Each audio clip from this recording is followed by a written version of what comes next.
Genesis 13 through 15. Abram went out of Egypt, he, his wife, and all that he had, and Lot with him, into the south. Abram was very rich in livestock, in silver, and in gold. He went on his journeys from the south as far as Bethel, to the place where his tent had been at the beginning, between Bethel and Ai, to the place of the altar, which he had made there at the first. There Abram called on the name of Yahweh. Lot also, who went with Abram, had flocks, herds, and tents. The land was not able to bear them, that they might live together, for their possessions were so great that they could not live together. There was strife between herdsmen of Abram's livestock and herdsmen of Lot's livestock. The Canaanites and the Perizzites lived in the land at that time. Abram said to Lot, "Please, let there be no strife between you and me, and between your herdsmen and my herdsmen, for we are relatives. Is not the whole land before you? Please separate yourself from me. If you go to the left hand, then I will go to the right hand. Or if you go to the right hand, I will go to the left." And Lot lifted up his eyes and saw all the plain of the Jordan, that it was well watered everywhere, before Yahweh destroyed Sodom and Gomorrah. Like the garden of Yahweh, like the land of Egypt, as you go to Zohar. So Lot chose the plain of the Jordan for himself. Lot traveled east, and they separated from each other. Abram lived in the land of Canaan. Lot lived in the cities of the plain, and moved his tent as far as Sodom. Now the men of Sodom were exceedingly wicked and sinners against Yahweh. Yahweh said to Abram, after Lot was separated from him, "Now lift up your eyes, look from the place where you are northward, southward, eastward, westward. For I will give you all the land which you see to you, your seed, forever. I will make your seed as the dust of the earth, so that if man can count the dust of the earth, then your seed may also be counted. Arise, walk through the land in its length and in its width, for I will give it to you." Abram moved his tent and came and lived by the oaks of Mamre, which are in Hebron, and built an altar there to Yahweh. In the days of Amraphel, king of Shinar, Arioch, king of Elasar, Chedorlaomer, king of Elam, and Tidal, king of Goim, they made war with Bera, king of Sodom, Birsha, king of Gomorrah, Shinab, king of Admah, Shemabir, king of Zeboim, and the king of Bela, also called Zoar. All these joined together in the valley of Siddim, also called the Salt Sea. They served Chedorlaomer for 12 years, and in the 13th year they rebelled.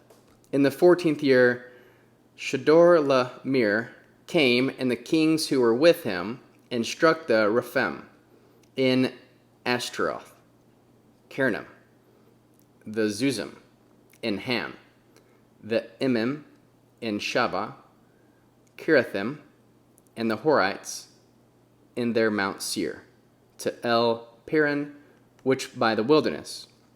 Then they returned and came to En Mishpat, also called Kedesh, and struck all the country of the Amalekites, and also the Amorites that lived in Hosazon Tamar. The king of Sodom and the king of Gomorrah, the king of Admah, the king of Zeboim, and the king of Bela, also called Zoar, went out, and they set the battle in array against them in the valley of Siddim, against Chedorlaomer, king of Elam, Tidal, king of Goim, Amphriel, king of Shinar, and Arioch, king of Elsar, 4 kings against the 5. Now the valley of Siddim was full of tar pits, and the king of Sodom and Gomorrah fled, and some fell there. Those who remained fled to the hills. They took all the goods of Sodom and Gomorrah, and all their food, and went their way. They took Lot and Abram's brother's son, who lived in Sodom, and his goods, and departed. One who escaped and told Abram the Hebrew. At that time he lived by the oaks in Mamre, the Amorite, brother of Eshcol, and brother of Enar, and they were allies of Abram. When Abram heard that his relatives was taken captive, he led out 318 trained men, born in his house, pursued as far as Dan, and he divided himself against them by night, he and his servants, and he struck them, and pursued them to Hobah, which is on the left hand of Damascus. He brought back all the goods, and also brought back his relative Lot, and his goods, and the women also, and the other people. The king of Sodom went out to meet him after his return from the defeat of Chedorlaomer. And the kings who were with him at the valley of Shaveh, that is the king's valley, then Melchizedek, king of Salem, brought out bread and wine. He was a Kohen of El Elyon, and he blessed him and said, Blessed be Abram of El Elyon, possessor of heaven and earth. Blessed be El Elyon, who has delivered your enemies into your hand. And he gave him a tenth of all. The king of Sodom said to Abram, Give me the people and take the goods for yourself. Abram said to the king of Sodom, I have lifted up my hand to Yahweh, El Elyon, possessor of heaven and earth, that I will not take a thread, nor a sandal strap, nor anything that is yours, lest you should say, I have made Abram rich. I will accept nothing from you except that which the young men have eaten, and the portion of the men who went with me, Enar, Eshcol, and Mamre. Let them take their portion. After these things the words of Yahweh came to Abram in a vision, saying, Do not be afraid, Abram. I am your shield, your exceedingly great reward. Abram said, Adonai, Yahweh, what will you give me, since I go childless? And he will inherit the state of Eliezer of Damascus. Then Abram said, Behold, you have given no seed to me, and behold, one born in my house is my heir. Behold, the word of Yahweh came to him, saying, This man will not be your heir, but he will come out of your own body. But he will come out of your own body, will be your heir. Then he brought him outside and said, Look now toward heaven and count the stars, if you are able to count them. And he said to him, So your seed will be. And he believed in Yahweh, who credited it to him as righteousness.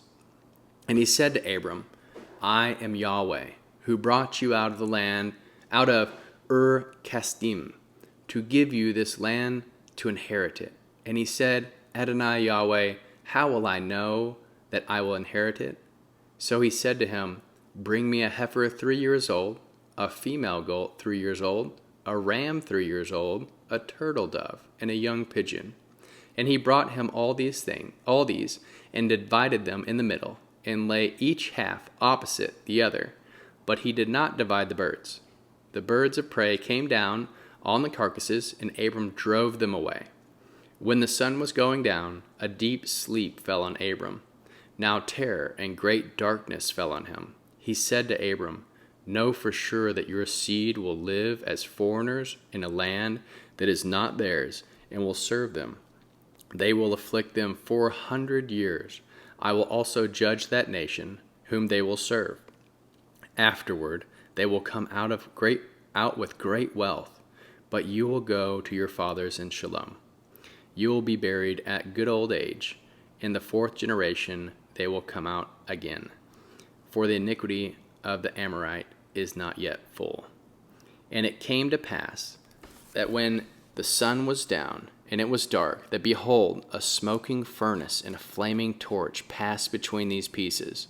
In that day Yahweh made a covenant with Abram, saying, I have given this land to your seed, from the river of Egypt to the great river, to the river Euphrates, and the land of the Kenites, the Kenizzites, the Kedmonites, the Hittites, the Perizzites, the Rephaim, the Amorites, the Canaanites, the Girgashites, and the Jebusites.